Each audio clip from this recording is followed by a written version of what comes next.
Gamarjioba, bonjour, en géorgien. Bonjour, petit cours de géorgien rapide de votre professeur de langues étrangères le plus vestimentairement stylé.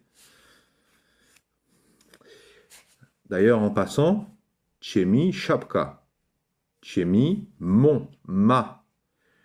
Tchéni, avec un N au lieu d'un M. Ton, ta. Tchemi, Tchéni. Tchemi Chapka. Et très utile.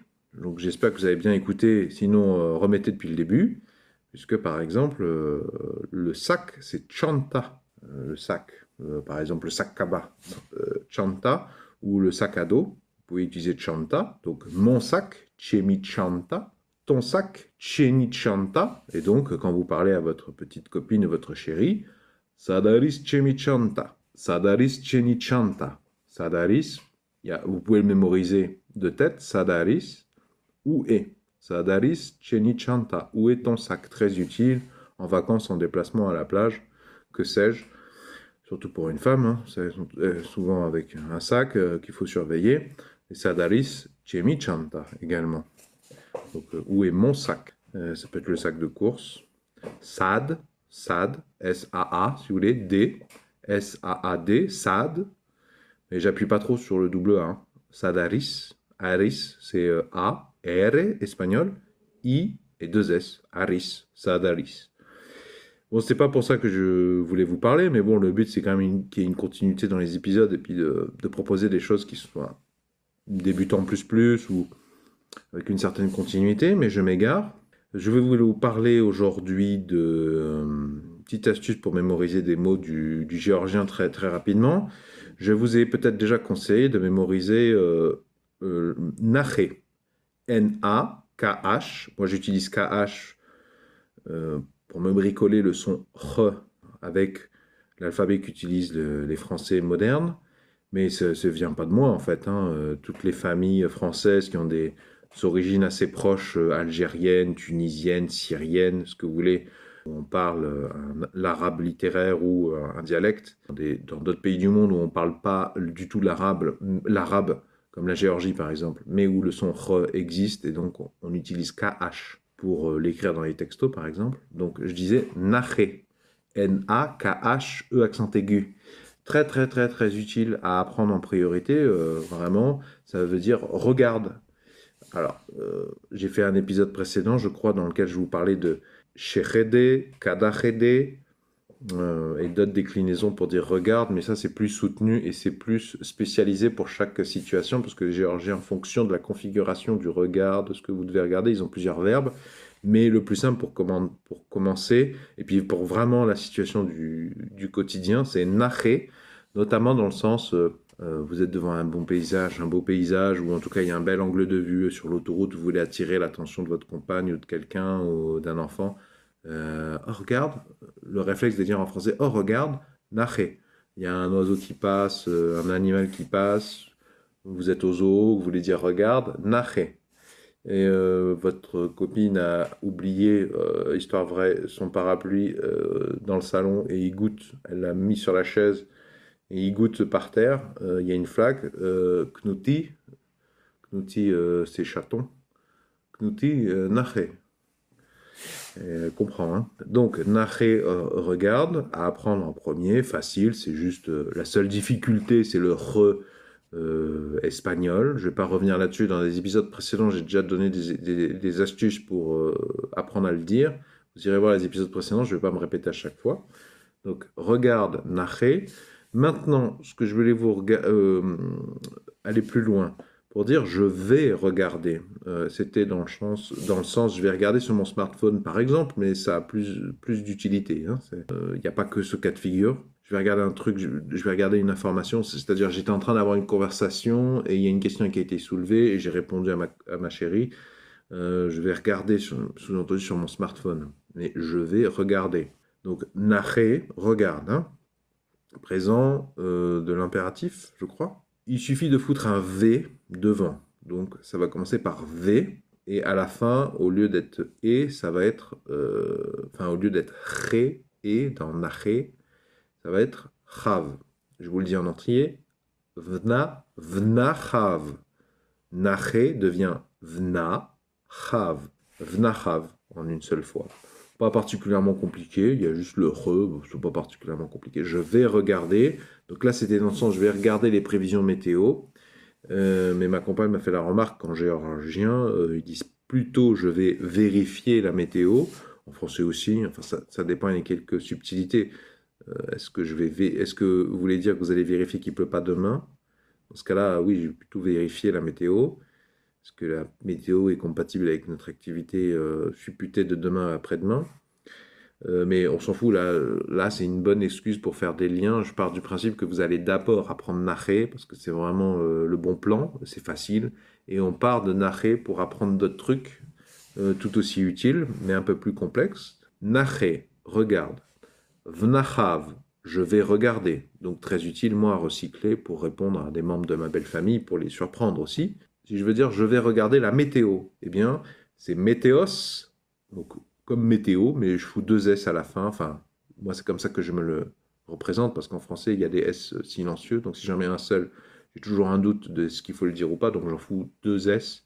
Je vous mettrai mes notations de tout ce que je dis dans la description sous la vidéo, hein, puisque ces vidéos que je fais me servent aussi de fiches de révision, notamment à l'aéroport ou dans des trajets quand j'ai un peu de temps à tuer, bah, ça me permet de retravailler mon géorgien. Donc, météos, météo météos, vnachav, et non pas l'inverse, mais si vous dites l'inverse, les géorgiens vous en tiendront pas rigueur. Hein. Surtout s'ils voient que vous faites des efforts pour apprendre le géorgien, ils ne vont pas vous faire suivre, hein, au contraire. Hein. Donc, météos, vnachav, mais donc ça nous permet de réviser la structure un peu grammaticale, on comprend un peu, on va pouvoir jouer, on mettra autre chose que météo, à la place de météos, on mettra ce qu'on connaît d'autre. Vnachav, ça veut dire je vais regarder. Donc ils disent météos, pareil, hein, ça commence pareil que météos vnachav, mais ils disent météos, je vais vérifier, c'est sheva motzmeb. Météos, sheva motzmeb. Je vous mets encore une fois ma notation à la française, bricolée dans la description sous les vidéos. Sheva motzmeb. C'est pas tché, hein, c'est sheva motzmeb. Sheva motzmeb. Donc moi j'ai noté T-S-M-E-B, mais sachant qu'en géorgien il y a plusieurs T, je rentre pas dans les détails, il y a peut-être des subtilités, je suis pas un professeur de géorgien aguerri, hein, je suis pas du tout professeur de géorgien, c'est un point de départ. Quand je découvrirai les subtilités entre les au moins 3 T différents, hein, parce qu'en français, en fait, on a plusieurs T, si tu regardes bien. La mouche tsetse, par exemple, ben, c'est pas du tout le même son, phonème, que tu, enfin, quand on utilise le T en général dans le français, mais je ne l'ai pas encore bien compris, et je sais qu'il y a encore une troisième manière de dire T, et j'ai pas encore maîtrisé tout ça. Mais donc, je le note smeb, shevamot smeb, ça passe. Météos, shevamot smeb. Et de toute façon, encore une fois, ma belle famille et les Géorgiens, quand ils comprennent que tu essaies de dire quelque chose, ils vont vraiment pas te tenir rigueur de ce genre de truc. Et donc là, on vient de passer de naché, regarde, vnachav, je vais regarder, à météos, vnachav, je vais regarder la météo, et on voit l'analogie avec météos, shevamot smeb, je vais regarder la météo, sauf que là, on apprend un nouveau verbe, vérifier, qui est très important en français, et ben il y a des fortes chances qu'il soit très important en géorgien. Désolé pour les bruits en arrière-plan. Shevamot smeb, c'est je vais vérifier, mais du coup, pareil, comment dire vérifie, il y a même l'équivalent de naché, naché regarde, qui devenait vnachav. Shevamot smeb, je vais vérifier, mais vérifie au présent de l'impératif, je crois que c'est ça. Sheva motzme. Sheva motzme. Donc très utile pour dire à ta chérie, t'as pris ça dans une conversation, t'as pris ça, tu commences en français, et puis tu veux lui dire vérifie, bah, au lieu de lui dire en français, tu peux dire Sheva motzme. Je pense que je pourrais même dire ça à mon beau-frère, vu qu'on a le même âge. Sheva motzme. On commence en anglais, on échange 2-3 mots, et quand je veux dire vérifier, au lieu de dire check please, Sheva motzme ktrof. Je suis pas sûr que mon ktrof soit correct, hein, s'il te plaît, que ce soit très correct. Mais bon, c'est vérifie, c'est très utile. Sheva motzme, et voilà, je voulais vous immortaliser cette petite information qui n'est pas si petite que ça. Je pense que c'est vraiment des verbes à enregistrer en premier parce qu'ils sont très très utiles. Et alors, pour si vous posez la question, Naché regarde, Vnachav, je vais regarder, le V, c'est le je, qui est assez récurrent, vous le retrouverez ailleurs en géorgien et dans d'autres exemples, dans d'autres épisodes précédents. Mais par contre, le ré qui devient chav, c'est pas récurrent, c'est pas intéressant de mémoriser.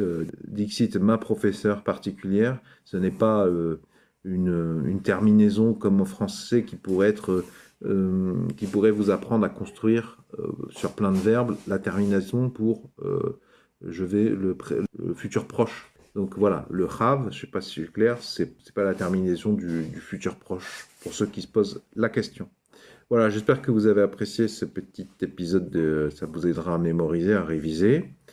Il y a des informations complémentaires dans la description sous la vidéo. Si vous avez apprécié ma démarche, pouvez-vous mettre un pouce vers le haut, s'il vous plaît, pouvez-vous mettre un j'aime. Si vous voulez apprendre davantage sur le géorgien et la Géorgie, que ce soit pour apprendre le géorgien ou que ce soit pour découvrir un peu la nourriture en Géorgie, qu'est-ce que vous devez manger, qu'est-ce que vous devez acheter, même si vous ne voulez pas apprendre forcément le géorgien, eh bien, ce sont trois sujets que je traite sur la présente chaîne YouTube, donc je vous propose de vous abonner. Vont s'afficher à la fin de l'écran, à la fin de cette séquence, à l'écran un rond ainsi qu'un rectangle. Le rond, vous cliquez dessus, ça vous abonne gratuitement à la présente chaîne YouTube. Le rectangle, ça vous amènera vers tous les épisodes dans l'ordre chronologique, de manière à ce que vous puissiez réviser par ordre progressif de difficulté, en commençant par le plus simple. Et puis, vous pouvez faire un petit épisode par jour, ou pourquoi pas en faire plusieurs si vous êtes déjà à l'aéroport et que vous voulez accélérer. Et pour ceux qui veulent me soutenir, je peux vous envoyer directement à la maison, si vous voulez, une liste des vrais amis géorgiens.